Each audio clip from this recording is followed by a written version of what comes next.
Tu as parlé lors d'un précédent live des archétypes et de comment notre physique communique une impression avant même d'ouvrir la bouche, de même que l'attachement qui est augmenté lorsqu'on a une apparence vulnérable. Oui, OK, j'ai parlé des archétypes. Il y a différents types d'archétypes qui sont reliés autant avec la personnalité que la physionomie, beaucoup avec la physicalité. La physicalité, c'est évidemment un grand tabou, mais je pense que c'est important en parler aussi. Je ne vois pas pourquoi ça devrait être un tabou. Je pense que c'est une question de comment on en parle.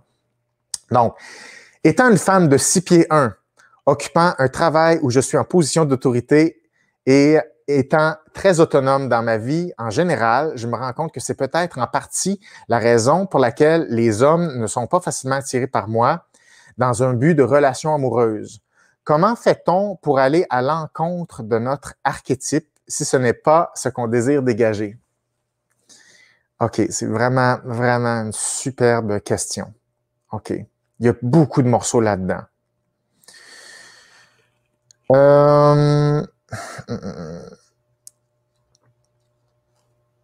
OK, bon.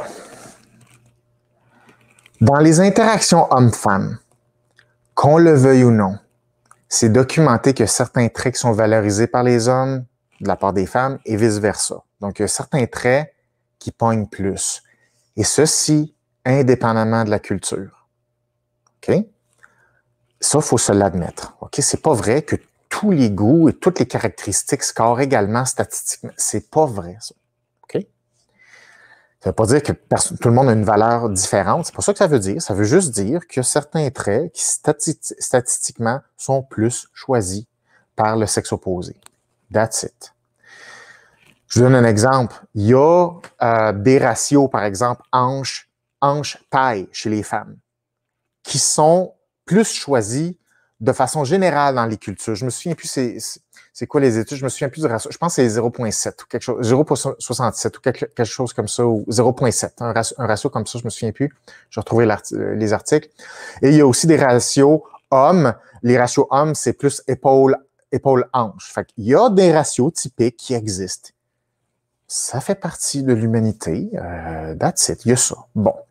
Maintenant, tu as des physionomies qui sont différentes. Hein? Il y a une grande diversité de physionomies humaines dans la vie. Et des femmes de 6 pieds 1, ça rentre dans la rareté. C'est très rare. Donc maintenant, OK, qu'est-ce que ça veut dire, là, ce que cette femme-là me mentionne? Bon, rôle d'autorité, très sûre d'elle, autonome, indépendante. OK? Donc, j'entends une vulnérabilité, je dirais peut-être pas profonde, mais apparente, qui peut être peu accessible. OK? C'est très possible, ça. Donc, parfait. Maintenant, c'est-tu pour ça que c'est plus difficile d'être désiré, choisi par les hommes? Bon, comme je disais, il y a certains traits qui c'est comme ça rentre plus dans, je dirais, le choix statistique, là. C'est sûr que des femmes de 6 pieds 1, c'est beaucoup plus rare. Là, en plus des caractéristiques qui sont plus choisies puis d'autres qui sont moins choisies, il y a la notion de sélection de partenaires. Et ça, ce n'est pas uniquement une question là, de physionomie. Alors, les hommes choisissent leur partenaire féminine différemment que les partenaires féminines choisissent les partenaires masculins.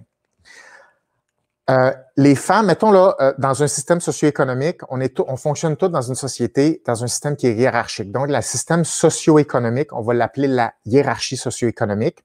Puis pourquoi je parle de ça? C'est parce que c'est une des variables qui est super importante pour comprendre comment les hommes et les femmes se sélectionnent entre elles. Donc, les hommes vont choisir des femmes avec un statut socio-économique, un niveau hiérarchique qui est équivalent à eux et en bas. Les hommes n'auront pas tendance à choisir des femmes avec une hiérarchie, un statut socio-économique qui est supérieur à eux. Les femmes, c'est l'opposé. Les femmes vont choisir des hommes avec un statut socio-économique équivalent à eux et au-dessus, jamais en dessous. Donc, c'est des processus qui sont complètement différents, les hommes et les femmes. Et je pense que c'est important ici parce que la grandeur, un des indices d'un statut socio-économique implicite, c'est la grandeur. La grandeur fait varier une petite partie de la hiérarchie. Donc, c'est sûr que ça va être beaucoup plus rare, selon ce même principe-là, qu'un homme va choisir une femme qui est beaucoup plus grande que lui. Je dis pas que ça arrive jamais. On parle là de moyenne. Hein? On parle pas que c'est correct, pas correct. C'est pas ça. Là. On parle, c'est juste des stats. Là. C'est en moyenne, c'est vraiment moins un scénario qu'on va voir. La plupart du temps, ça va être un homme qui va s'assurer d'avoir un statut hiérarchique plus élevé que la femme ou égal, et dont la grandeur fait varier le statut hiérarchique. La grandeur, ça joue pour quelque chose. OK? Donc, oui, c'est sûr que ça joue. Tout ça ensemble, ça joue. Et c'est sûr que une femme qui a une forte autorité, qui a un rôle de leader, donc ça veut dire qu'il y a une position hiérarchique qui est élevée, c'est sûr qu'il y a moins d'hommes dans la pyramide qui sont capables de sélectionner une femme comme ça. C'est normal, c'est juste un pôle statistique qui est plus restreint. Donc, une femme qui est très autoritaire, qui est très indépendante, qui est très intelligente, très éduquée, qui a un gros salaire, qui mesure 6 pieds 1, c'est sûr que c'est beaucoup plus difficile pour elle de trouver son match statistiquement parlant. C'est pas parce qu'elle a moins de valeur, c'est juste des notions statistiques d'appariement de la façon dont les hommes et les femmes se matchent. Donc, la grandeur, évidemment, je veux dire, c'est pas une fatalité parce que là, c'est comme, il y a plein de choses à trouver beau d'une personne. La grandeur, c'est une chose, mais il y a plein de choses qui nous attirent d'une personne. La grandeur, ça peut être, c'est un facteur et il existe plein d'autres choses. Donc là, la grandeur, là, pour les grandes femmes d'entre vous, ce n'est pas une fatalité d'une part. L'autre chose, c'est pas une majorité, mais il y a des hommes qui adorent les femmes grandes. Et encore une fois, c'est pas une majorité, c'est encore une plus petite fraction. Il y a des hommes qui adorent les femmes plus grandes qu'eux. Donc, c'est pas que c'est inexistant, hein? On parle juste de moyenne. Tout ça, ça existe aussi. Et je dois me permettre de parler de ça parce que quelque chose me vient à l'instant, c'est le corps, la relation avec le corps qu'on n'a pas choisi. Puis, ça me fait penser parce que je coach toutes sortes de gens.